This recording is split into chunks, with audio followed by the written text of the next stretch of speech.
I never thought something as simple as watching my husband's friend's dog could set off a ripple that would quietly shake the foundation of my life. But that's how it started. No laut cras. No warning. Just a quiet evening, scented with lavender candles and soft jazz humming from the corner of the living room.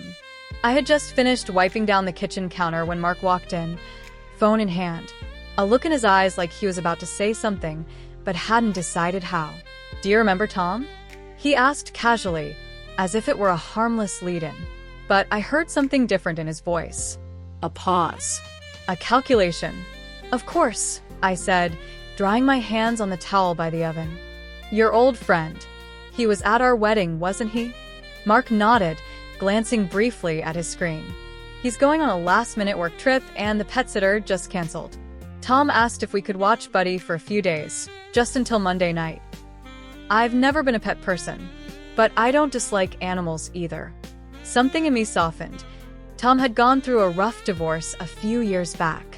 Lived alone. Maybe Buddy was the one steady companion he had left. "Yeah, sure."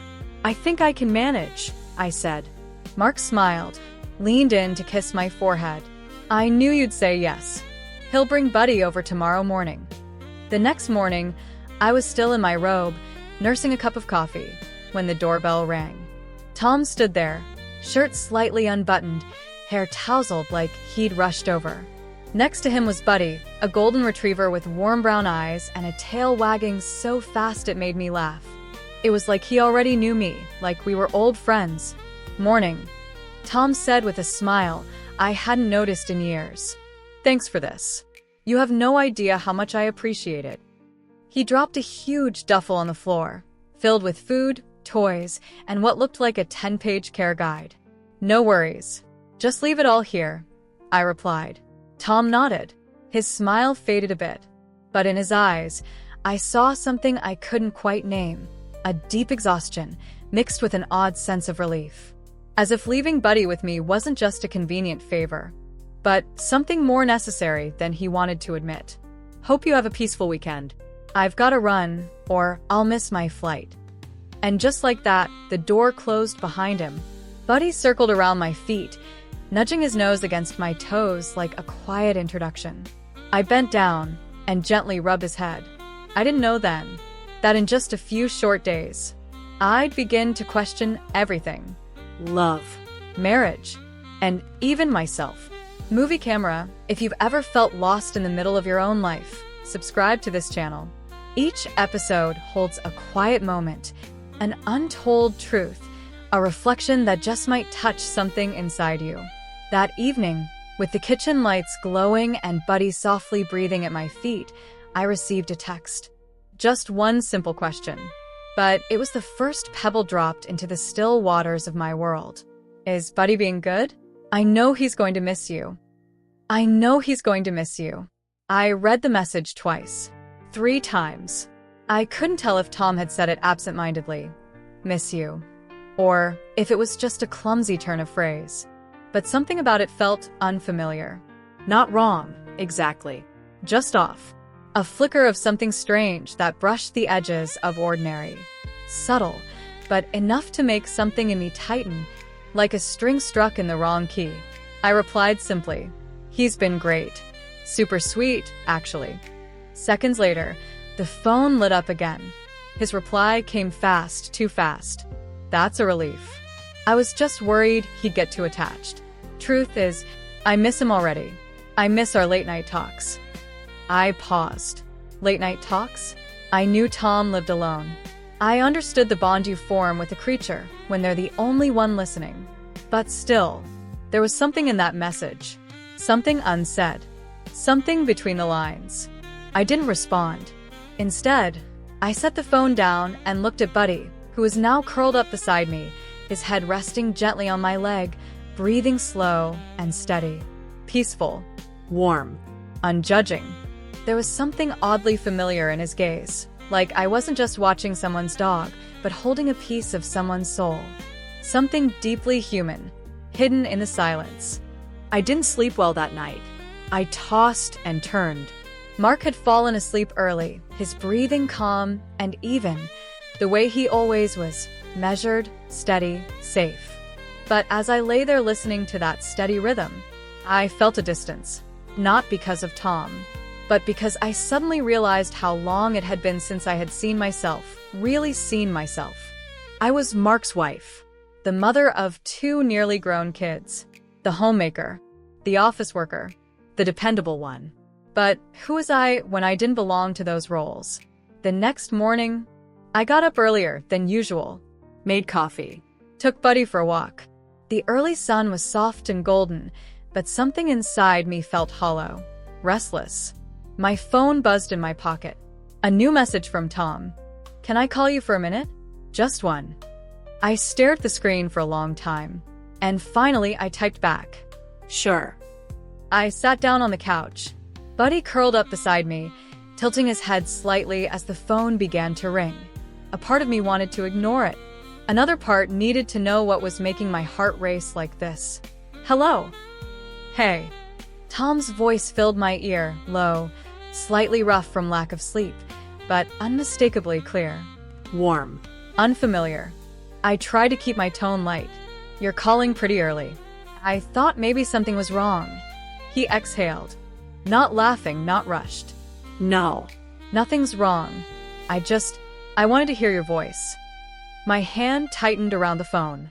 Suddenly, the room felt smaller, more intimate, more dangerous. "Tom, I know. I shouldn't. I didn't plan to say anything. But I think I've been holding this in for too long." Silence. The kind of silence that makes your heart skip, not out of fear, but out of anticipation. That quiet moment right before a truth you've sensed for a long time finally gets a name. "I think about you. More than just as my friend's wife. More than I ever let myself admit." I didn't have time to react. His words hit the air like a crystal glass dropped on a tile floor, sharp, irreversible, impossible to take back. "You're the person I see when everything else fades," he said, his voice dropping, stripped of anything but truth. My breath caught.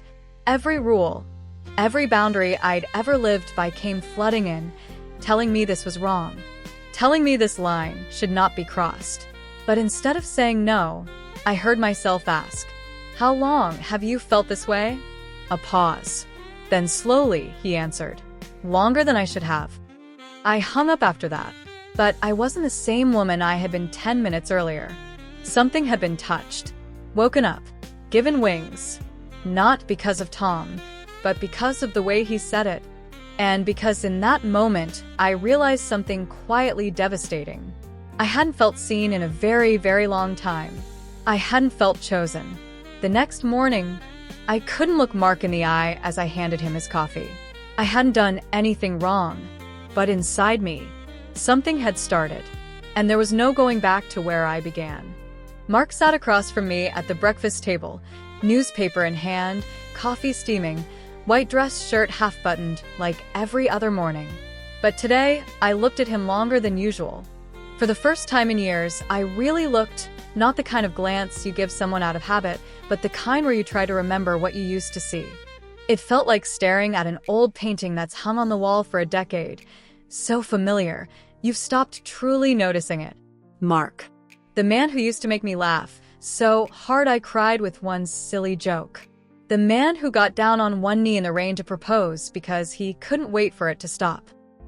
The man who carried me over the threshold of our first apartment when we had nothing but a thin mattress and a few unfinished dreams. Now, he's the man who sits across from me every morning, right on time, in the same chair, wearing the same polite smile. And me? I'm the woman who pours his coffee, slices his fruit, smiles faintly. We've become so good at functioning that we forgot love isn't self-sustaining. I couldn't remember the last time he really looked at me, not a passing glance between errands or parent-teacher meetings, but the kind of gaze that made me feel seen. Maybe he still loves me. Maybe that love never really left. But it's changed color, from fire to fireplace, from hunger to habit, from you're everything to you're still here. I placed the plate of eggs in front of him. "Did you sleep well?" I asked like I do every morning. Yeah. "You? Not great. Weird dreams." Mark furrowed his brow slightly, then nodded. He didn't ask more. Didn't reach across the table to hold my hand and ask if I was really okay. He's used to me handling things on my own, and I've grown used to not saying anything. Buddy nudged his head against my leg under the table. I reached down to pet him, feeling the honest warmth of a creature that doesn't know how to lie. A presence without conditions. I looked at Mark again, and I wondered, if I disappeared, not died, just vanished from this cycle, would he notice? That afternoon, as I watered the plants out on the porch, my phone buzzed. A text from Tom. Just 4 words. I still think of you. And I knew there are some doors that, once opened, never quite close the same way again. That afternoon, as sunlight slanted through the kitchen window, I was watering the small lavender pots lined along the back porch when my phone buzzed. A message lit up the screen. I still think about you. No flourishes. No innuendos. No pressure. But it wasn't harmless either. I stood there for a long time, hose still in hand, water dripping steadily onto the tile. And in that suspended moment, I realized what unsettled me wasn't that Tom thought about me. It was that I'd thought about him too. That evening, while Mark watched the evening news like he always did, I slipped quietly into the backyard, wine glass in one hand, phone in the other. I texted back, "Why are you telling me this?" His reply came almost instantly, "Because you've been on my mind all day, and I don't know how to stop it anymore." I leaned back into the chair, staring up at the darkening sky. No stars tonight, just heavy clouds, like the thoughts I hadn't dared to say aloud. I wrote back, "Do you know where this leads?" "I'm not sure," he replied. "But I know what's waking up in you is waking up in me too." I locked my phone, not to end the conversation, but because I was afraid that if I stayed for even a few more seconds, I'd say something I wasn't ready to name. When I walked back inside, Mark had dozed off in his chair. His head tilted slightly, eyes half closed, newspaper slipping from his hand. I looked at him, the man I chose, the man I've built a life with, the man I've raised children with, weathered storms with. And I wondered, has he ever felt me slipping away, the way I feel like I'm losing hold of myself? That night, in bed, I lay facing away from him. His hand rested on my waist out of habit. Not firm, not loose, just familiar. But to me, it felt like a touch from someone merely passing through my life. Not enough to hold, not quite enough to let go. In the dark, I opened my eyes and realized something quietly heartbreaking. Some longing doesn't come from the body. It comes from the ache of not being heard, of not being understood, of not being seen. And somehow, Tom saw me, not because he was perfect, but because he listened to parts of me I had forgotten or had learned to hide during all the years I spent being a wife, a mother, the woman behind everyone else. The next morning, after Mark left for work, I stayed home alone with Buddy. While tidying the living room, I instinctively checked my phone and saw a message waiting. "Would you be willing to see me for no reason at all, just so I can see you once?" And for the first time, I didn't feel the need to say no. I sat on the porch bench, coffee cooling in my hand, eyes fixed on the message glowing on my phone screen. Tom's words were still there, just 4 lines. "Would you be willing to see me for no reason at all, just so I can see you just once?" I didn't respond right away. Instead, I scrolled, as if the motion of my fingers might somehow smooth out the chaos inside me. See him? For what? To confirm what's been quietly growing? Or to admit to something I wasn't yet brave enough to name? Buddy jumped up beside me and licked my hand. His eyes looked up, clear, unjudging. I stroked his head and whispered, "It's just a coffee. Nothing more, right?" I texted back, "1 coffee. Somewhere quiet. Around noon." We met at a small coffee shop tucked away in an old part of town, the kind of place with no familiar faces, no cameras, no whispered gossip. When I walked in, Tom was already there. He wasn't dressed in anything remarkable, just a pale blue shirt, sleeves rolled up, gaze resting outside the window. But when his eyes found mine, It felt like a slow-motion scene in a film where time hangs for just a few heartbeats. I sat down, placed my purse beside the chair. He nodded, smiled, a smile he couldn't hide, one laced with relief. We didn't speak right away. There was only the sound of stirring spoons and soft background jazz. "Thank you for coming," he said first. "I'm not really sure why I did," I answered, my eyes drifting to the space behind him. "Because you feel it too," he said, voice lower now. "Whatever this is, we can't name it. But we also can't deny it." We talked, not much, but enough. Not about Mark. Not about the future. Just feelings. Small things that reminded us of who we were, even if only for a few minutes. In a life that's become far too crowded. Tom didn't touch me. He didn't ask for anything. But the way he looked at me, like I was the woman he'd somehow found in a world full of noise and confusion, made me feel both exposed and tender all at once. "I don't want anything from you," he said, eyes steady. "I just need to know that you're still living, not just existing." I bit my lip, and I knew, even if I went home and poured coffee for my husband like every other day, some part of me had stepped outside that house. Not to betray, but to touch something that had died quietly within me, and now wanted to breathe again. We parted with a brief hug. Nothing heated, nothing urgent, just a hug between two people who had felt alone in their separate worlds and now saw each other. On the way home, I didn't cry, but when I saw Buddy lying by the door, looking up at me with those soft eyes, I sat down beside him, and for the first time, a quiet sob escaped me. Small. But deep enough to ache in my chest. I didn't want an affair. I didn't want to lie. I just wanted to be seen, to be named, to be reached for, not as a duty, but as a woman who once dreamed, who once felt alive, who once believed she was worthy of being loved for exactly who she was. That night, Mark asked me a question as ordinary as any other. "How was your day?" I looked at him for a long time, and then I answered, "Different. Today was different." "How was your day?" Mark asked as I stood at the sink washing dishes, his voice light, almost routine. I turned my head and looked at him. 1 second. 2. 3. Different. Today felt different, I said, trying not to let my voice crack. Mark didn't press. He was used to my short answers, and I was used to him not digging deeper than necessary. We'd become like two seasoned travel companions, knowing each other so well that words felt redundant. Or maybe we just stopped wanting to say anything at all. But that night, when I climbed into bed, Mark was still awake. He lay on his side, one arm propped under his head, eyes fixed on me, like he was really seeing me for the first time in a long time. "Are you okay?" he asked. This time, I didn't answer right away. I couldn't say yes because I wasn't sure. I couldn't say no because I was terrified the next question would be, why? And I didn't know where to begin. Mark sat up, the glow of the bedside lamp soft on his face. For the first time in years, I saw something honest in his eyes.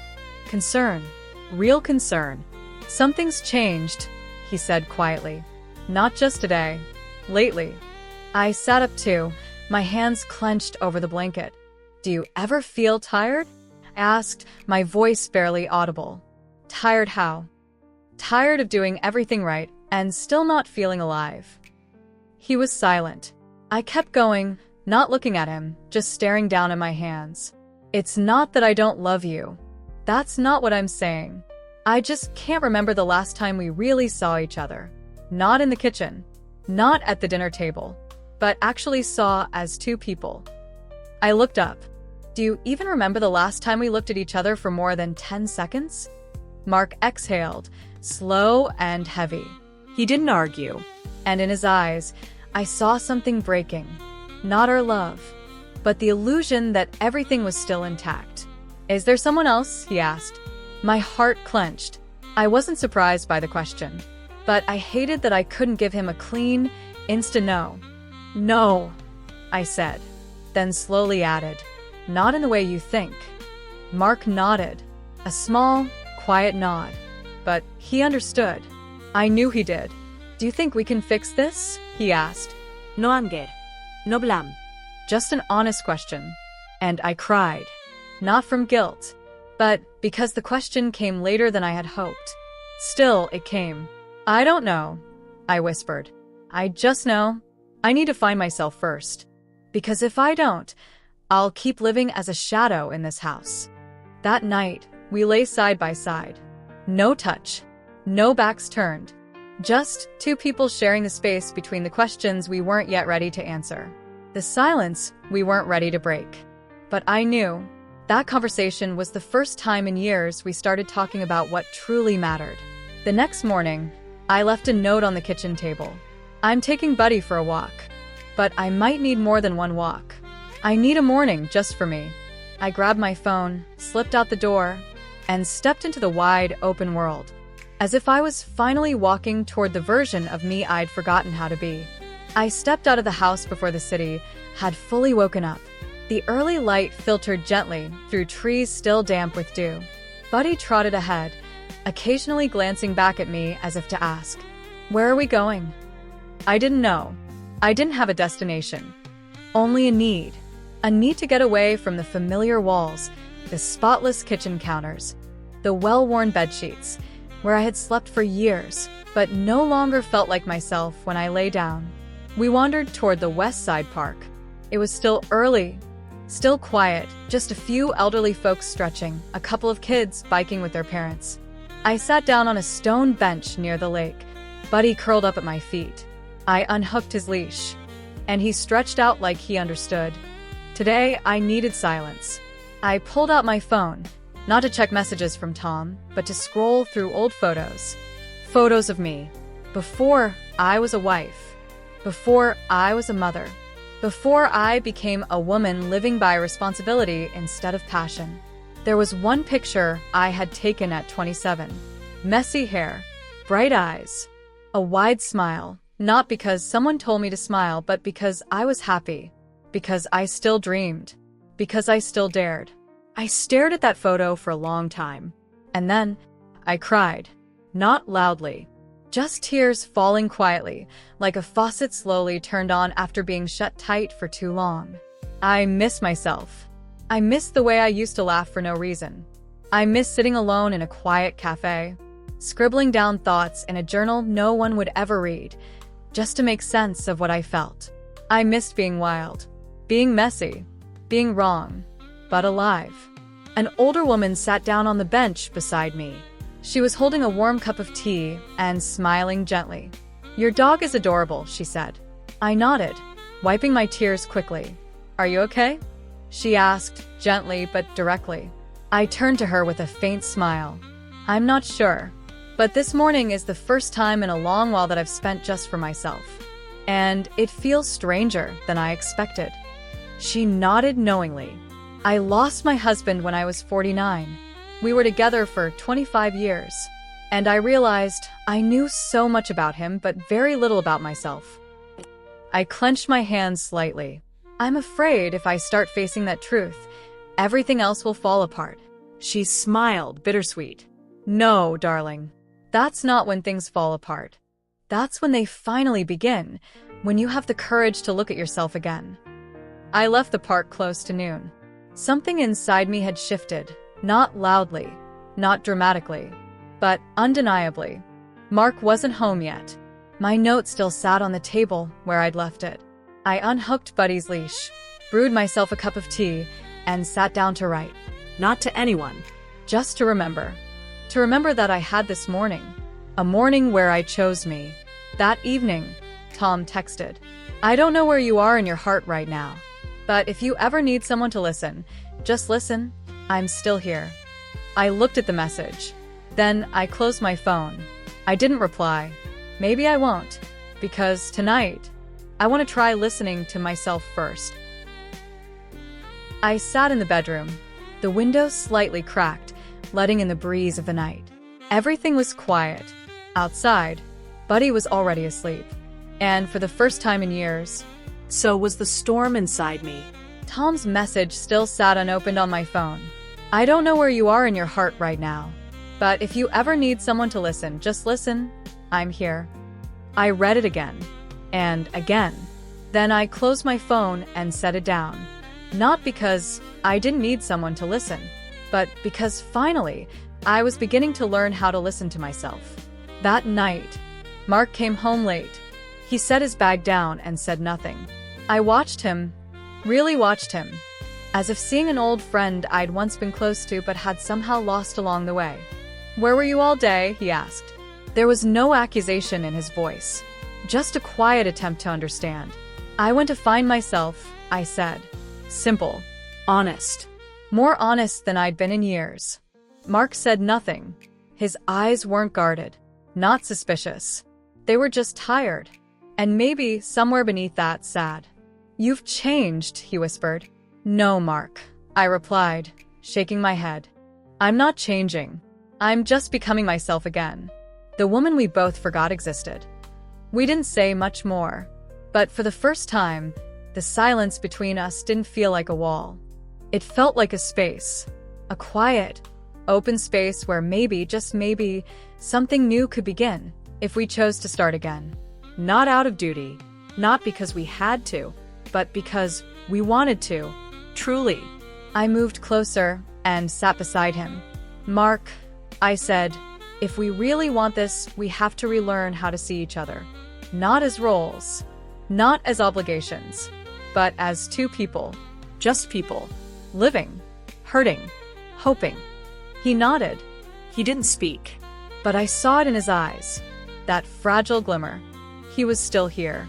"I won't promise this will be easy," I continued. "But I know I can't keep living in silence. And I don't want either of us to stay just because it's comfortable if we've both stopped feeling alive." Mark reached out and took my hand. That hand, the same one that had held me through labor, through sickness, through loss. There are memories you never erase. But there are parts of ourselves that still need to be revived. That night, I wrote in my old, worn journal. Some people don't come into your life to stay. They come to wake up the parts of you that forgot how to breathe. Not so you'll choose them, but so you'll choose yourself again. I don't know what comes next. It might be hard. It might hurt. But I know I'm ready to move forward, not out of fear, but with intention. Maybe with Mark. Maybe not. But definitely not abandoning myself again. Some crossroads don't exist to take you somewhere new. They exist to make you stop, to breathe, and ask, honestly, am I really living or just surviving? Love isn't holding on to someone because you're afraid to let go. It's having the courage to look clearly, to speak honestly, and to choose again, every day, the person you want to hold hands with and begin again with, even if that person is yourself. I never replied to Tom, not because he didn't matter, but because thanks to him, I remembered. The first person I needed to listen to care for, to choose, Was always me. Clapperboard if you saw yourself in the story. If you're a woman learning to become friends with herself again, hit subscribe and follow our journey. You are not alone, and you don't have to walk this path by yourself. If someone asked me what moment changed everything, I wouldn't mention the day I got promoted to head of strategy, not the time I was praised in front of the board. I would say, it was that night, after the year-end party, when the laughter had died down, the photos were taken, the toasts made, and people started leaving. No one noticed me quietly slipping onto the balcony on the top floor of the company building. The city that night glittered like it was living a different life. Vibrant, glamorous. Pretending not to know people like me. The one standing behind someone else's accomplishments. Smiling at the right moments. Disappearing from the ones that mattered. I took off my heels and hid them under the chair. My feet ached. My whole body did. Not from the party, but from the role I had played for far too long. I stood still. The wind brushed past my collar like a stranger's hand gently touching my skin. And in that moment, all I wanted was 1 minute, just one. To not be Elena Grant, head of strategy. Not the competent advisor. Not the well-balanced woman. Just a person who could breathe. If you've ever stood in a party, smiling wide while quietly wishing you could disappear. If you've ever been the woman who's always composed, appropriate, reliable, but no one ever asked you, are you okay? Then maybe you've been living the way Elena once did. Follow the channel to never miss the kind of stories that remind you you are seen. You deserve to be heard. And then he appeared. Gabriel Rhodes, 61 years old, silver at the temples like unfinished dreams, a perfectly tailored suit, and the poise of a man who had built an empire step by step. He had never been the approachable type. In the 12 years I'd worked under him, the distance between us was like the cold tile of a boardroom floor. Professional, polished, and completely uncrossable. But that night he stepped out, not with the gaze of a CEO, but as a man entering a private moment of his own. Running away? His voice came from behind, low and warm. I turned around, not surprised, but unprepared, just needed some air. I smiled as I always did. Gabriel stepped beside me, hands in his pockets. The breeze shifted the edge of his coat. And for the first time I noticed, he no longer carried the posture of control. The party okay? Pretty good, I answered. Though honestly, I've never been one for big crowds. He tilted his head, glanced at me, a look that seemed to read more than I'd said. You play the part well, he said. Like you were born for it. Maybe I've just forgotten how not to play it. I chuckled, tired. We stood there, two shadows beneath the city lights. No more words. But in the silence, something shifted. The city still sparkled. But I no longer noticed it. I only noticed him, looking at me. Not like a boss looks at an employee, but like a man seeing the part of me that no one had seen in a long, long time. I don't want to go home just yet, he said. Suddenly, care for a drink? I turned to him, not because of the question, but because I heard something in his voice that didn't sound like him. Not certain, not commanding, just a quiet invitation that somehow reached deep inside me. I should have said no. I was used to saying no. I was Elena Grant, always appropriate, always in control, always holding the line. But I looked at him, and for the first time I saw the man I hadn't let myself feel for 12 years. I nodded gently. One drink.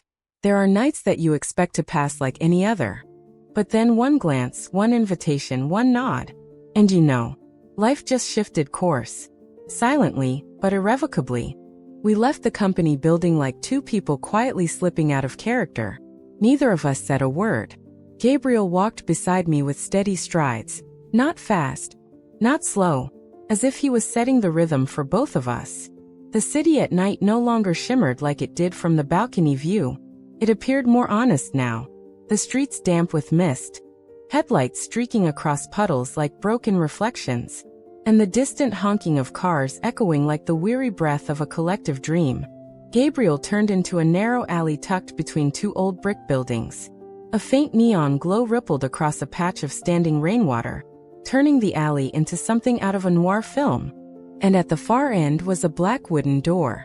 No sign, just a small glass window glowing a soft amber light. He pushed the door open. The scent of aged wood, worn leather, and old whiskey enveloped me like a memory, even though I'd never been there before. Inside was warmth. Classic. Timeless. As if everything had been perfectly in place since a century ago. A jazz band playing softly in the corner. Deep brown leather chairs swallowing you whole. Low-hanging lights casting pools of golden hush over each table. We chose a quiet corner, where the light only lit part of our faces, leaving the rest to the things we hadn't yet said. Gabriel ordered 2 bourbons. He didn't ask me. Strangely, I didn't feel controlled. I felt understood. When the waiter left, he removed his metal watch and set it gently on the table. A small act, but meaningful. As if he was setting aside time itself. Setting aside roles. I don't usually bring anyone here, he said, voice low. As if he was letting his words land gently in the quiet spaces of the room. But tonight, I didn't want to go back to being who I'm always expected to be. I looked at him. For the first time, I didn't see CEO Gabriel Rhodes. I saw a man with an emptiness in his gaze that no one had ever dared to fill.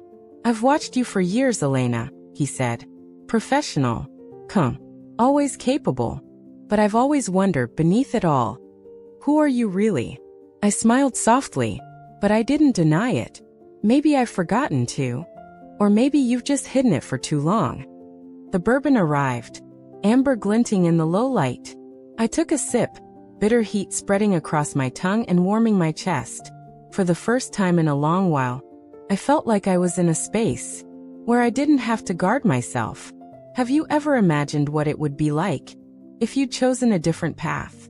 He asked, eyes still fixed on the glass slowly circling in his hand.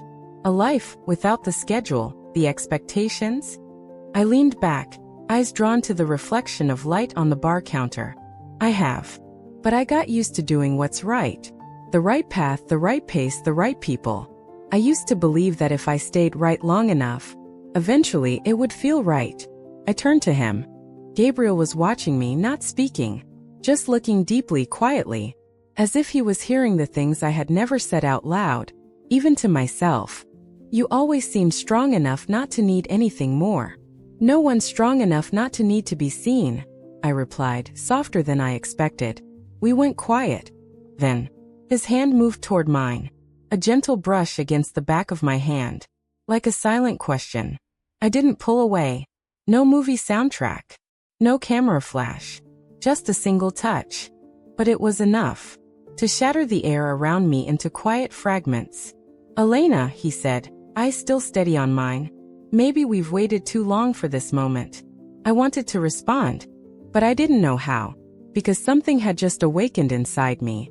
Not love, not lust, but the feeling of being present, truly deeply, without asking for permission. There are places with no signs, moments with no soundtrack. But if you've been lost long enough, you know when you've stepped into a space where for the first time, you don't have to pretend to be yourself. The next morning, I woke up earlier than usual, not because of an alarm, not because I had a meeting to prep for, but because I simply couldn't sleep anymore. The warmth of a touch left unsaid still lingered in my mind. I made coffee. It wasn't stronger than usual, not weaker either. But the bitterness on my tongue reminded me. Something inside me had changed its hue. I looked at myself in the mirror. Everything appeared the same. White blouse, neatly tied hair, softly lined eyes. But there was something quieter in my reflection, like I was seeing myself from a vantage point I hadn't stood at in years. No longer the woman checking boxes to be perfect, but a soul beginning to listen to herself. For the first time after too many years of living right. I walked into the office. No one looked at me differently. No rumors. No suspicious glances. Only me, the only one who knew the world had tilted ever so slightly, in just one night. As I passed the long hallway, the echo of my heels tapping on the marble, I reached the 10th floor. The one with the large glass panel overlooking the executive office. I paused. Gabriel was inside, standing, hands in pockets, staring out. He didn't know I was there. But just as I turned to go, he looked up. Our eyes met. Neither of us smiled. Neither of us nodded. No signal you could name. Just a moment, thin as glass, but heavy like a crack running between two worlds. I meant to walk on, but I stayed. 2 more heartbeats. And in those 2 beats, I knew. He remembered. And I had not forgotten. The day moved on as usual. Emails, meetings, reports. But beneath every rhythm of routine, my thoughts drifted back. To a hand brushing mine. To an unflinching gaze. To a sentence so simple yet more piercing than anything I'd heard in years. If you stay just to be yourself, I'll be here. I sat in meetings but didn't take notes. I answered emails, but accidentally typed his name into the search bar. Late afternoon, I walked out to the office rooftop, a place I often came to regain balance. The city below was still noisy. The buildings still stood tall. But today I wasn't there to escape. I was there to acknowledge that.